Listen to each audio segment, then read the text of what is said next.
Good morning, everyone. This is On Love with Linda Wolff. Today, I'm going to bring you a poem titled Deep Breaths, Untie the Fog. And after I am finished reading it, we will go over the thoughts that I have and why I wrote this poem. So let's begin. I am limited. Is this breath stifled? Is this fear a container I've confined myself to? Oh, how deep breaths untie the fog. How I know I'm not bound to a part of its atmosphere. I want more than the fine particles suspended. I want more than a murkiness of thoughts. I want to watch unobscured of an environment of a virus and know there's more to this path. When and where I see the clarity of treetops scraping at a blue sky. I want to watch as the sun. I want to watch as a filtered sun erases condensation and stirs a breeze within branches and leaves and time, like May on a chilly, dewy, colorful day. I want to feel spring paint of me, a canvas photographic where scars are tomorrow's blossoms, and watch as a butterfly flutters above, seeking of its nectar. See, being open-minded is a choice I give myself, adjusting to the fluctuations in life. When being mindful offers perspective in the early morning dawn, I will listen to the sounds of my slow breaths rising with freedom. I will embrace the twilight and the sunrise as they exchange places in seconds and moments. I will always remember to see the particles of light radiating hope and happiness in every day or night. I wrote Deep Breaths Untie the Fog. Now I have decided to move into a new direction with my poetry. And each piece of poetry is going to be written under the term of self-healing. And I am going to come each and every day as a life coach. Each and every day as a life coach, hoping to bring you insight and maybe some answers, or maybe to help you see things from a different perspective. Now, I know we are in an environment, or I should say, we are in a container that we have been confined to in this virus. And I'm talking about the confinement of this order titled lockdown, or in the Washington state, it's called stay in place. Now this is going to cause some anxiety. This is going to cause some hypertension. This is going to cause boredom and it's going to create laziness. Another emotion, one morning I woke up and I was reading the news that comes through an app that I have on my phone. And I was reading about the loss that all of us have suffered at the hands of a virus. And the immense emotion of sadness, of grief, of anxiety, all these emotions just running wild inside our minds. It's not easy to handle. And I found myself that morning reading the news. I found myself, tears streaming down my cheeks. I'm a very deep-seated person when it comes to my emotions. And I can feel the agony and the pain of loss. I know that feeling all too well.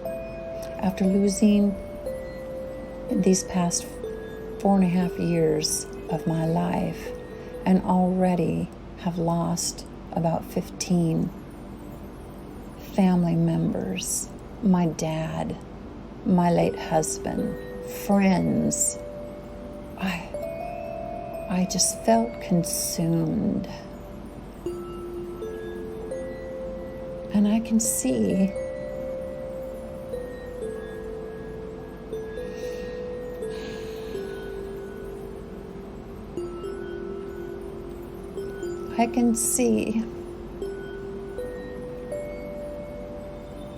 where we need those deep breaths,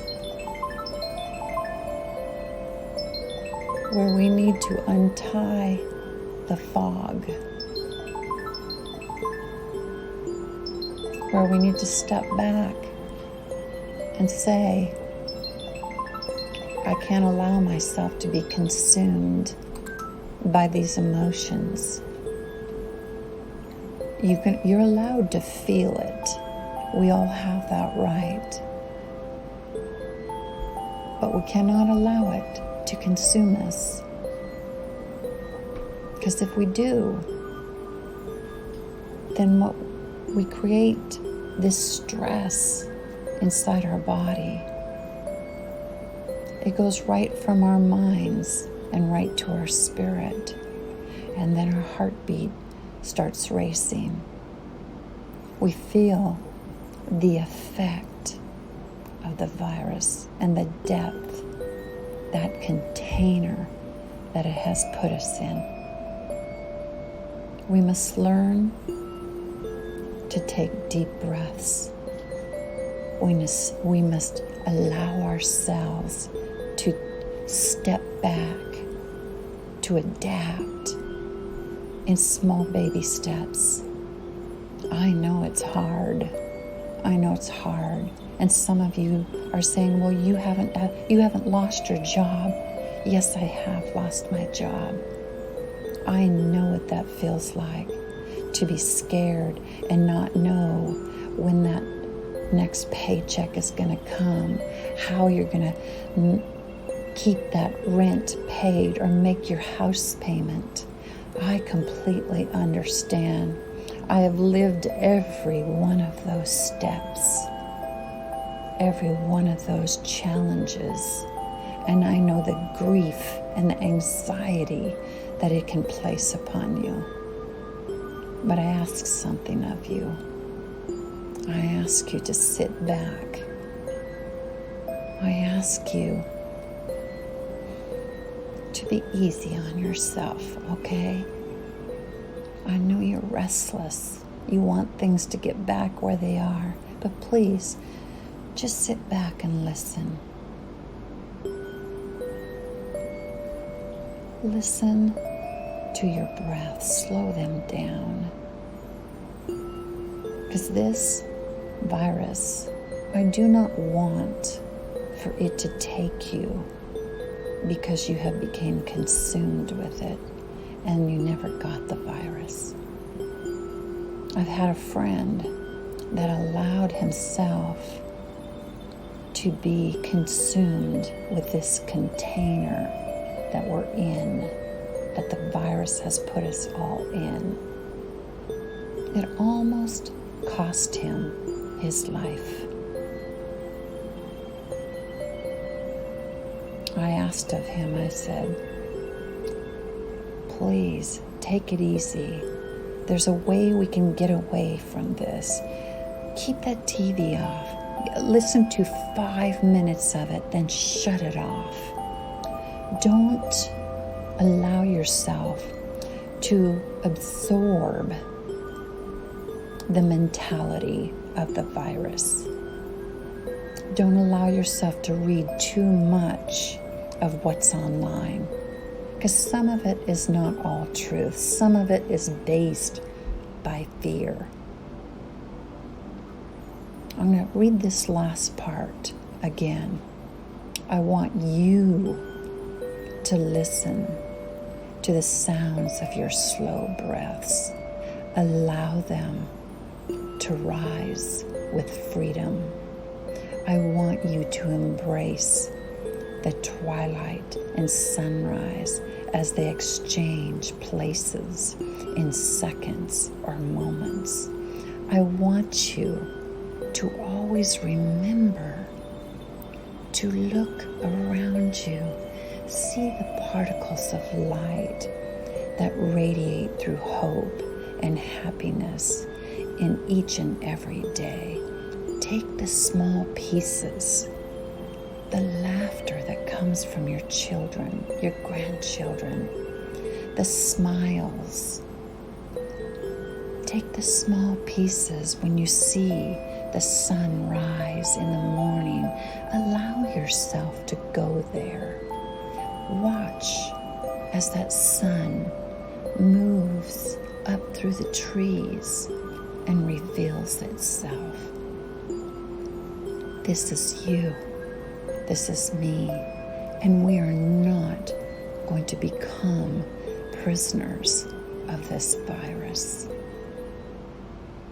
If you find yourself in a place that you cannot do this, I want you to seek help.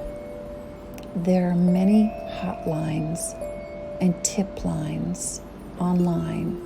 And when I finish with this podcast, I will leave a link in my description of my podcast. And if you find yourself that you need help, please reach out. Let someone help you find peace, okay? To everyone that listens to this podcast, I want to thank you.